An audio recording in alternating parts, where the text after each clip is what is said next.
What's going on YouTube? This is your boy Black Blade Uchiha coming to you with another video on this game Black Deck.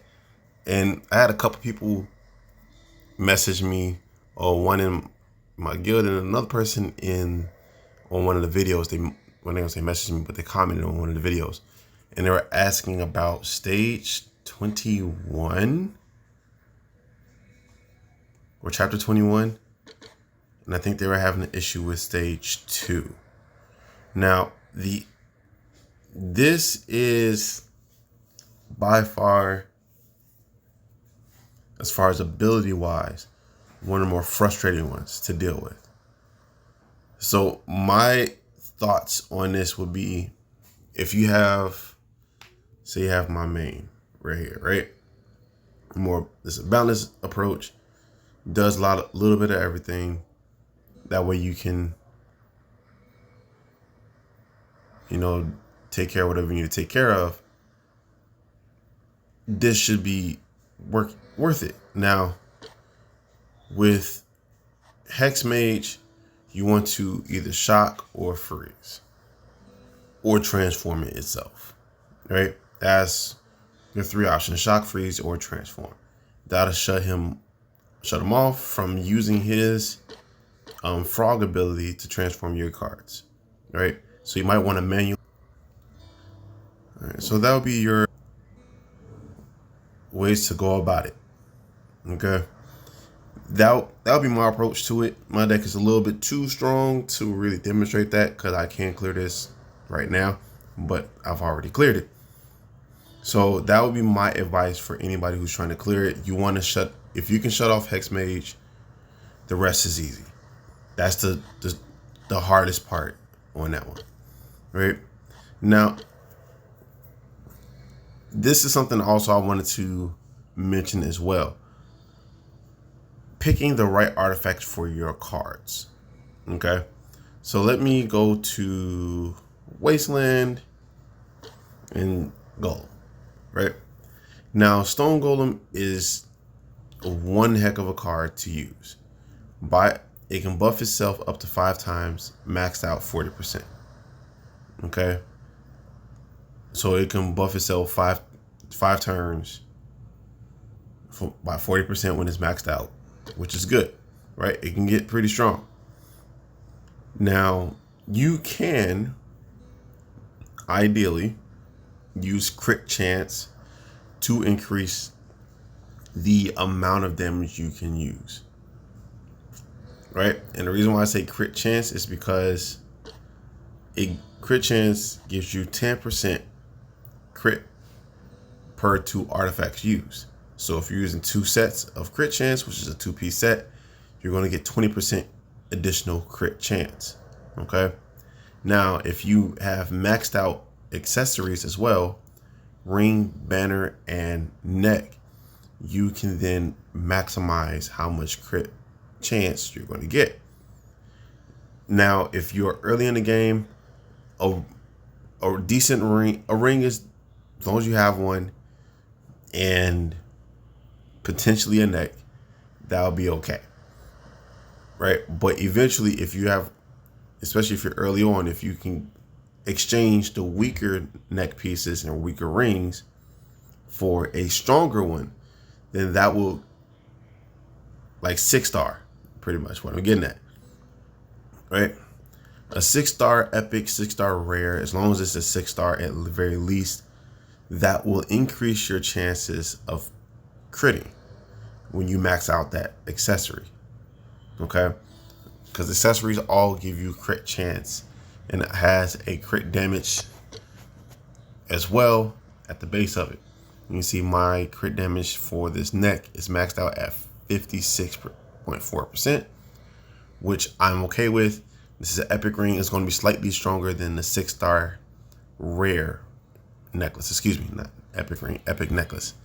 Okay, so that is something I would ideally suggest, especially for something like a beat stick like this. You can play around with the artifacts that you choose. It just depends on your goals and what you're trying to do with that card. I was trying to get out as much damage as I possibly could, because he is a big damage dealer. Well, let's run him and a campaign just so you can see him at work. Let's go. We'll do stage 20. We'll do this. We'll do stage 20. Now I'm going to swap out one card, which will probably be my only maxed out slime. I got 2 slimes now, which I'm okay with. All right, if you hear a little extra noise, that's my dog playing. Forever playing. All right, sweet. He's the first one. Now, if you press and hold before you start anything, you can see any debuffs he might be receiving, any buffs, what have you. So he has a debuff from Witch of 201. He has a buff from Shaman. He has a buff from Arthur the Hero. He has the resistance, shock resistance, and he has the crit chance as well. Okay, so I'm just gonna ram into somebody and slow it down. You saw he hit for his base, right? And I'm gonna do it again. You saw he crit that time. All right, and now it's running on auto. All right, so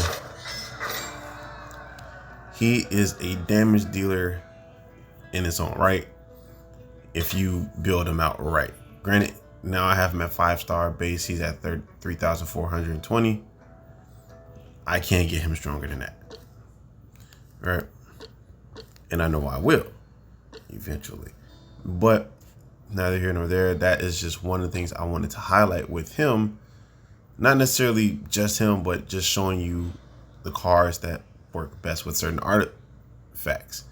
So he will probably work best with crit chance, so he can deal out as much damage since he buffs himself already.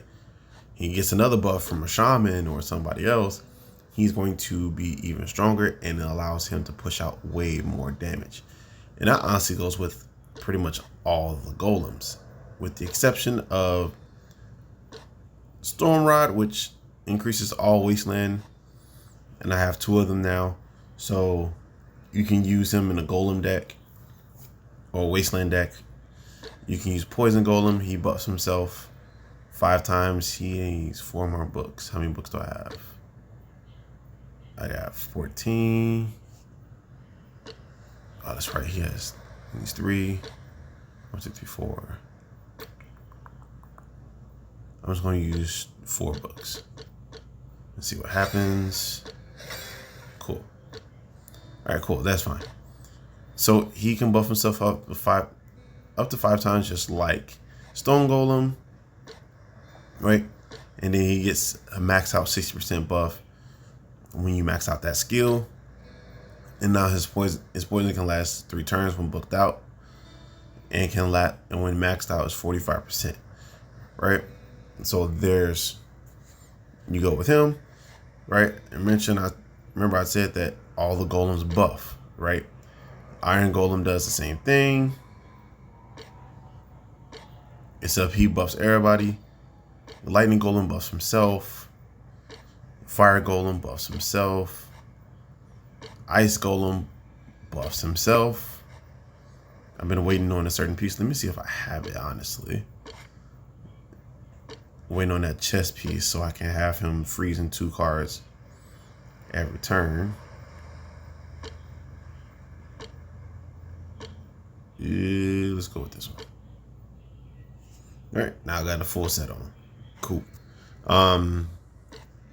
Yeah, so that's all the golems. So if you run a pair of him, a pair of storm rods, and then the rest all whatever specific golems you want to run, then by all means you can have a really solid deck in the makings for this, with some heavy damage dealers. And I just wanted to again show you guys that. Now, Lightning Golem, I just put a bunch of stuff on him just to put some stuff on him. You could put frost resistance, you could put poison resistance to make sure he don't die so quick. But if you max out his skill, I don't think he will die that. And you max out his artifacts, whatever you put on him, I don't think he's gonna die that quick anyway, especially with him being a lightning golem anyway. He's not gonna die to shock. He's gonna die because of damage, raw damage. So just build out your cards adequately. All right. So like I said, I just wanted to make sure you guys saw something along those lines, to at least, especially if you're a beginner, what you can do to improve. Having an all-around type of deck definitely does help with the early stages and getting into mid game, and in some cases late game, depending on your build and what cards you have. Okay, so with that being said, I'm going to end the video here. Don't forget to smash that like button, comment down below what is your favorite card and what artifacts you put on them. What type of deck are you building? Are you working on an all-around? Are you working on a faction specific, or just a specific cards within a set of factions, like goblins, witches, whatever? Hit the subscribe button and the notification bell so you know when new content drops. Holla back at your boy. Peace.